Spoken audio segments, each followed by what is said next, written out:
গরমকাল আগে আসছে, এবার ভিডিওটা একটু দেখেন করে মজা। তারপরে আরে কিছু পাগলা কথা চোদা, তুই একা করে কি করবি? তুই তো মাছ করতেই পারবি না, কারণ তোর নৌকে মানে তোর নৌকা কাটতে পারবে। কিরে তোর টপাটপ গুলো কি নড়ছে রে? আরে দাদা, ওটা যদি এত নড়ছে, মানে এত নড়ছে, খুব নড়ছে, তুমি এক কাজ করো, ওটাকে ভালো করে ধরো, ভালো করে ধরে তুমি ঝুলে বসে থাকো। বলেন কি? আর তুমি মানুষ তো হওয়ার জিনিস, ওদের মতো ছোট ছোট না, আমার থেকে বড় হাঁটলেই আরে হ্যাঁ, সে তো আমরা জানি যে তোমার কত বড়, মানে তোমার কন্টেন্ট ক্রিয়েটার, আর আমাদের বৌদির কাস্টমার প্রচুর, বৌদি সব জায়গায়, মানে সব জায়গায় ওটা বসে আছে, ওই জন্য একটু বড় বড়, মানে বেশি বড় হয়ে গেছে। পুরো ভিজে গেলাম গরমে।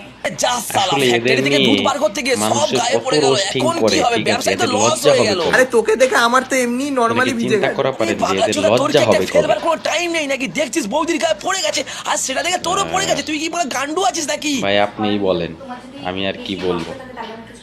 আরে এটা তো আমরা প্রথম থেকেই বলছি যে এর মেশিনে কোনো পাওয়ার নেই, একবার আমাদেরকে সুযোগ দিয়ে দেখো। 150 रुपया देगा।